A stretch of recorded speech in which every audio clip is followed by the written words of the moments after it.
Assalamualaikum warahmatullahi wabarakatuh. Apa kabar teman-teman pejuang PPG yang saya hormati? Pada kesempatan kali ini kita akan melanjutkan atau akan belajar ya atau sharing soal-soal terbaru, soal pedagogi terbaru untuk persiapan UP UKM PPG nanti pada saat teman-teman ujian ya. Ini adalah PPG umum ya. Ini adalah PPG ini adalah pedagogi umum ya, semua jenjang, semua mapel ya. Jadi ini umum. Baik, sebelum kita lanjut saya mohon bantuan teman-teman guru sekalian untuk klik subscribe. Bagi yang sudah subscribe, terima kasih banyak telah membantu saya mendukung channel ini ya. Baik, kita masuk ke soal yang pertama. Cara atau jalan yang ditempuh oleh guru menyampaikan materi pembelajaran sehingga tujuan pembelajaran dapat dicapai merupakan A. Metode pembelajaran, B. Model pembelajaran, C. Pendekatan pembelajaran, D. Evaluasi pembelajaran. Oke, untuk teman-teman yang ingin coba jawab silahkan di pause videonya. Nanti setelah dijawab baru dilanjutkan lagi ya. Kemudian teman-teman bisa tulis berapa yang benar dan berapa yang salah di kolom komentar nanti. Oke, jadi jawaban yang tepat adalah metode pembelajaran. Nah, ini dia pengertian dari metode pembelajaran. Itu merupakan prosedur atau cara yang digunakan oleh guru untuk mengimplementasikan rencana-rencana praktis untuk mencapai tujuan pembelajarannya. Nah, ini ya. Kata kuncinya ada di tujuan pembelajaran yang dapat dicapai. Oke. Kita lanjut ke soal berikutnya.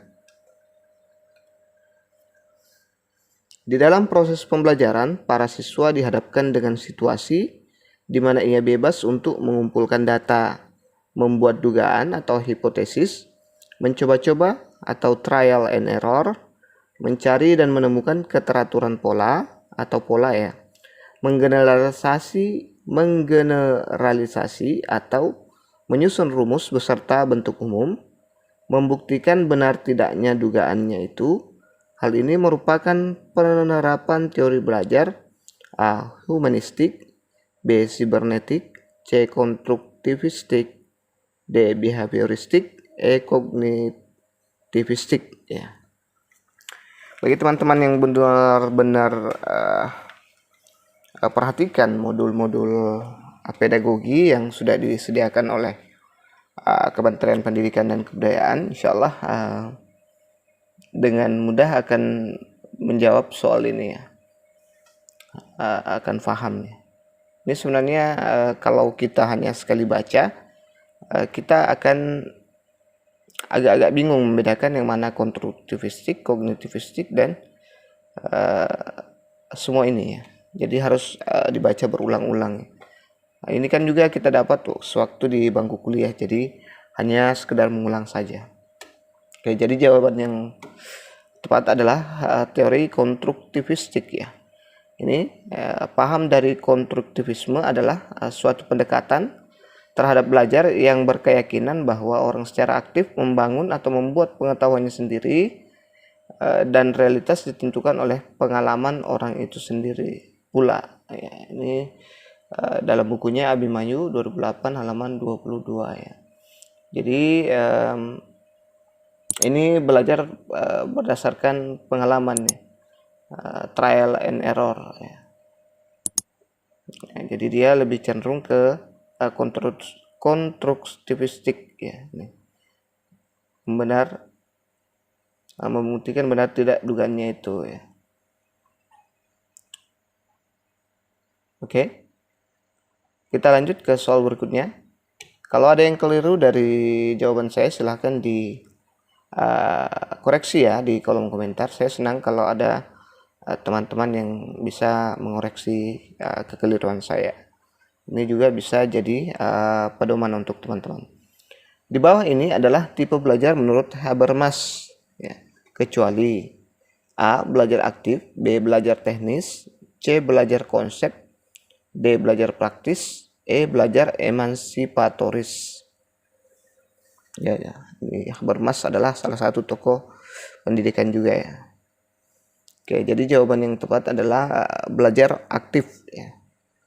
Menurut Habermas, dalam Budi Ningsih, sebagaimana dikutip Ma'ruf Zahran, tipe belajar dibagi menjadi 3, yaitu belajar teknis. Tipe belajar teknis adalah bagaimana seseorang dapat berinteraksi dengan lingkungan alamnya secara benar. Kemudian belajar praktis, tipe belajar praktis adalah bagaimana seseorang dapat berinteraksi dengan lingkungan sosialnya, yaitu dengan orang-orang di sekelilingnya dengan baik.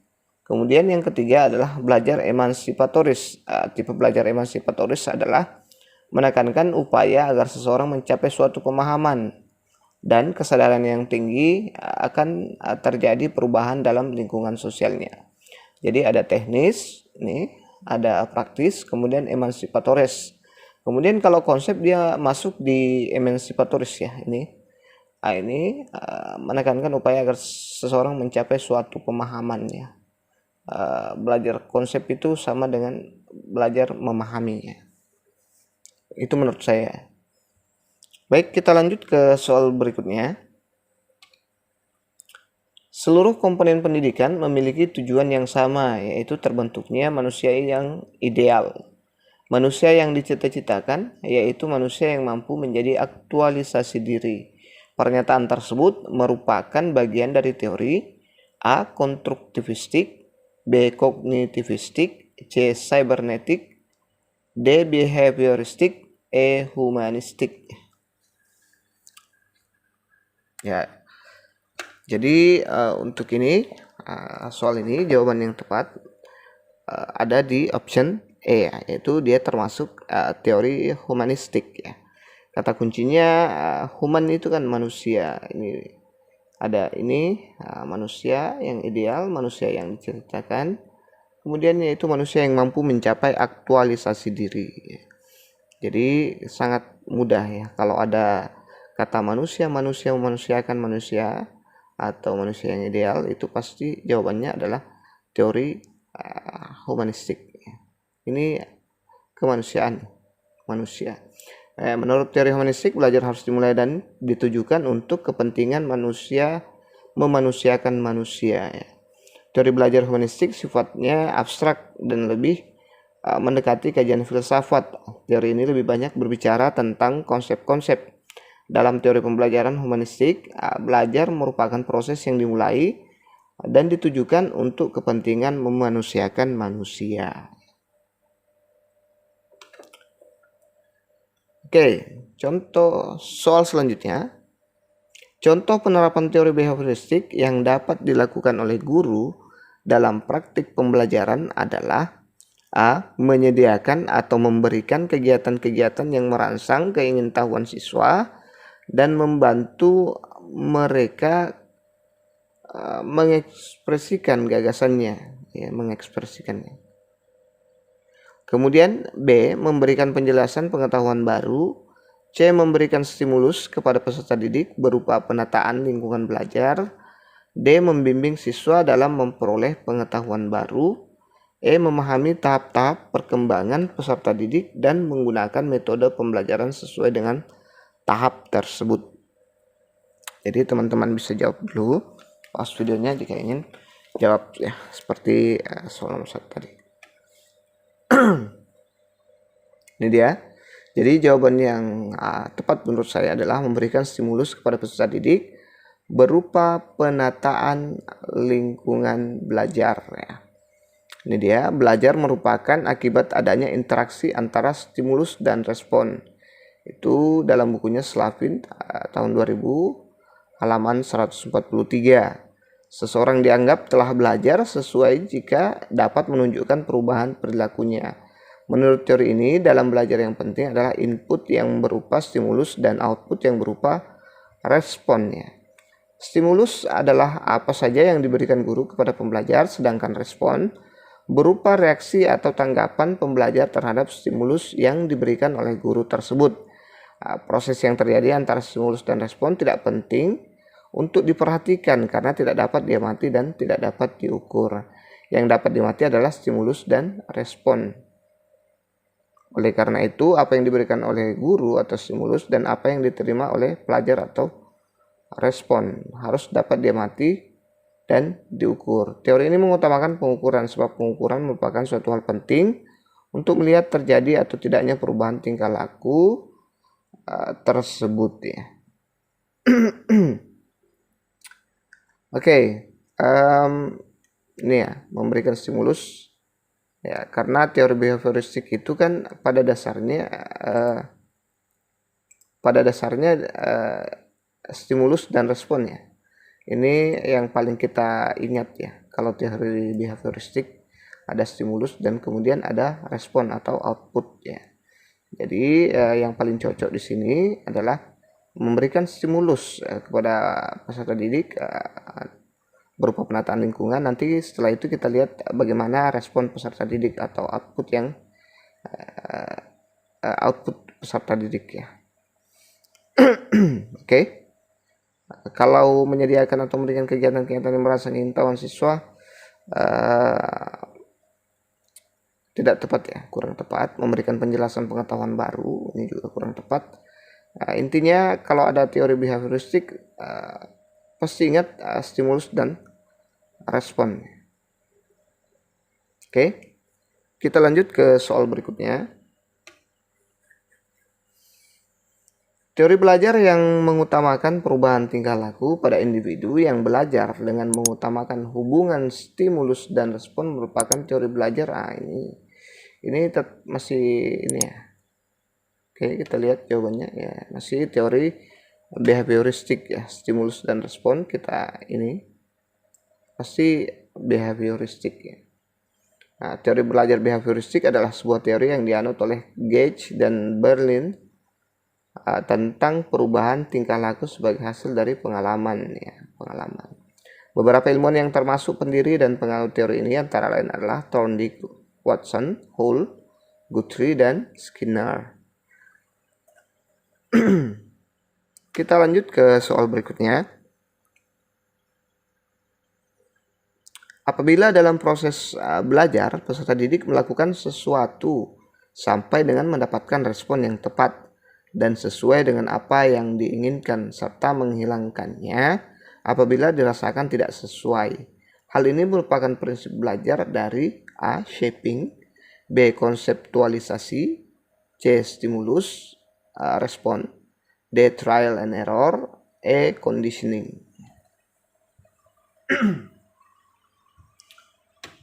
Oke, ini dia penjelasannya, jawabannya. Jadi prinsip belajar trial and error ya. Hal ini merupakan prinsip belajar trial and error ya. Maaf agak kurang sehat ya teman-teman. Oke, shaping ya. Shaping belajar dengan cara bertahap kemudian memberikan reinforcement atau penguatan pada perilaku yang mendekati respon yang diinginkan. Sedangkan konseptualisasi adalah peristiwa belajar seseorang sudah mulai berupaya untuk membuat abstraksi, mengembangkan suatu teori, konsep atau hukum dan prosedur tentang sesuatu yang menjadi objek perhatiannya. Ini menurut David Kolb ya. Kemudian stimulus adalah sesuatu yang apa saja yang diberikan oleh guru kepada peserta didik dan respon berupa reaksi atau tanggapan yang dihasilkan oleh peserta didik terhadap stimulus yang diberikan oleh guru. Kemudian metode coba-coba trial and error merujuk pada upaya atau metode untuk mencapai sebuah tujuan.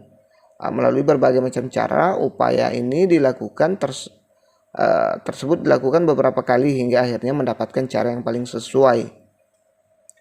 Kesalahan atau kekeliruan dicatat untuk dievaluasi sebagai bahan pembelajaran.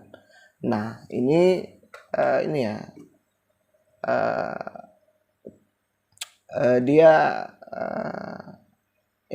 Dia trial and error karena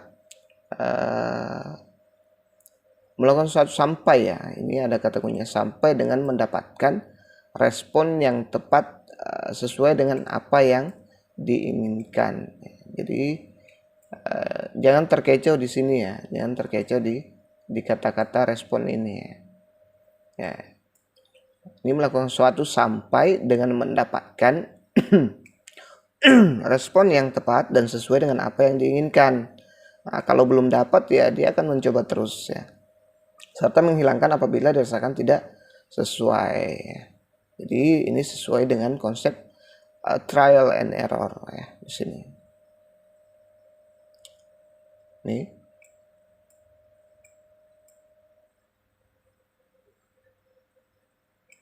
Oke.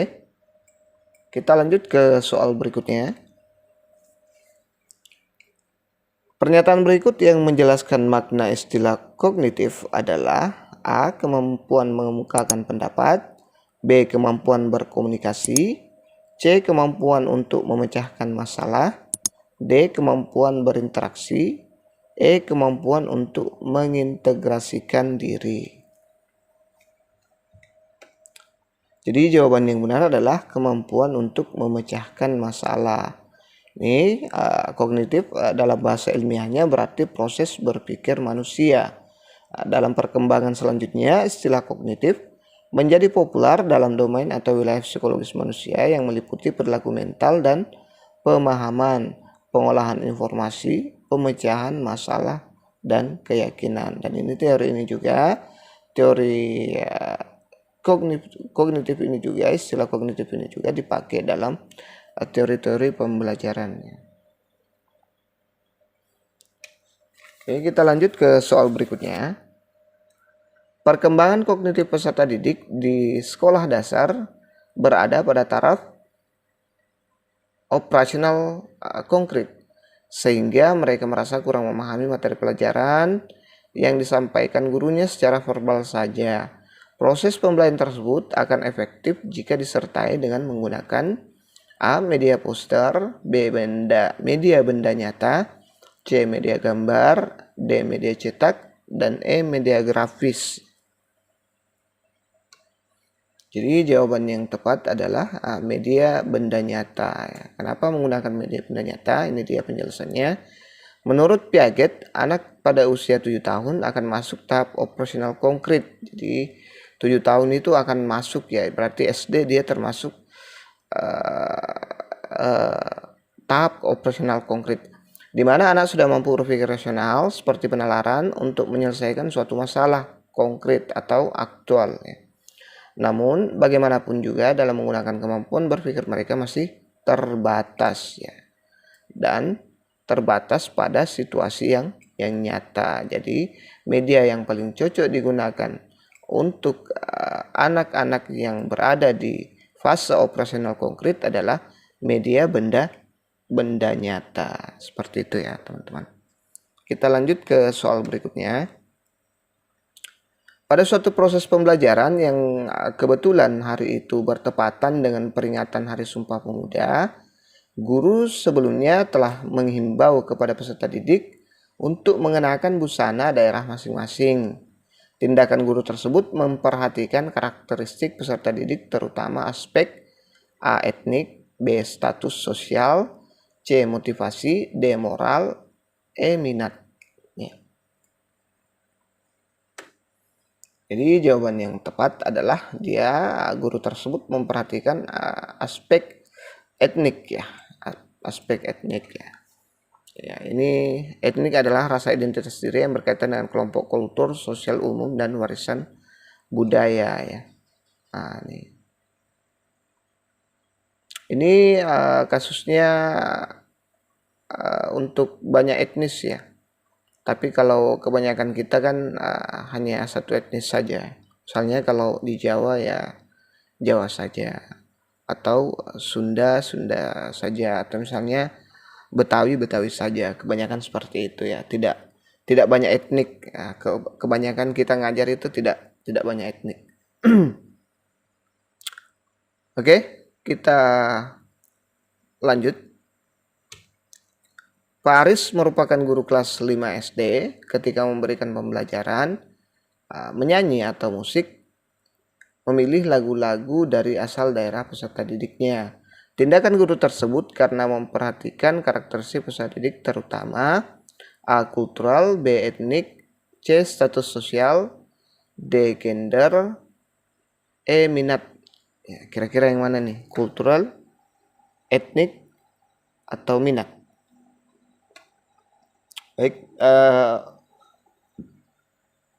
jawaban yang tepat adalah kultural ya. Kultural atau kebudayaan menurut Ebi Taylor merupakan suatu yang kompleks yang di dalamnya mengandung pengetahuan, kepercayaan, kesenian, kemudian moral, hukum, adat istiadat, serta kemampuan lain yang dimiliki masyarakat ya. Ya, jadi di sini dia masuk di keseniannya. Kenapa tidak etnik? Kalau kita kembali ke pengertian etnik itu sendiri, ini tadi adalah identitas diri ya, yang berkaitan dengan kelompok kultur sosial umum dan warisan budaya. Nah, itu pengertiannya. Kalau ini menurut Ebi Taylor merupakan suatu yang kompleks yang di dalamnya mengandung pengetahuan, kepercayaan, kesenian. Ya, jadi saya berdasarkan definisi ini ya. Moral, hukum, adat istiadat, serta kemampuan lain yang dimiliki masyarakat. Oke, ternyata habis. Sampai di sini dulu. Nah, nanti insya Allah kita akan lanjut lagi. Takutnya kalau terlalu panjang nanti jenuh ya. Yang ada malah jenuh. Jadi nanti kita lanjut lagi soal pedagogi terbarunya. Jangan lupa subscribe, like, dan share. Terima kasih sudah nonton. Assalamualaikum warahmatullahi wabarakatuh.